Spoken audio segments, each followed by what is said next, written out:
పాలకూర పప్పు రెసిపీ చూద్దాము. సో, ఫస్ట్ మనం పాలకూర, పచ్చిమిర్చి, కరివేపాకుని నీట్‌గా వాష్ చేసుకోవాలి. ఆ తర్వాత పప్పుని గూడా నీట్‌గా వాష్ చేసుకున్న తర్వాత కుక్కర్‌లోకి పప్పు వేసుకొని, కొన్ని వాటర్ యాడ్ చేసుకొని, పాలకూర, పచ్చిమిర్చి, ఇంకా కరివేపాకు వేసేసుకోవాలి. అందులోకి పసుపు, కారం, ఉప్పు, చింతపండు వేసుకొని కుక్కర్ పెట్టాలనమాట. సో, కుక్కర్ మూత పెట్టుకొని స్టవ్ హై ఫ్లేమ్ మీద పెట్టుకొని మనం దాన్ని ఉడికించుకోవాలి.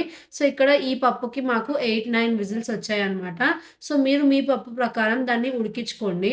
సో, ఉడికించుకున్న తర్వాత దాన్ని మనం పప్పు గుత్తితో బాగా మెదుపుకోవాలి. మెదుపుకొని కొన్ని వాటర్ యాడ్ చేసుకొని స్టవ్ మీద హై ఫ్లేమ్‌లో పెట్టుకొని బాయిల్ చేసుకోవాలి.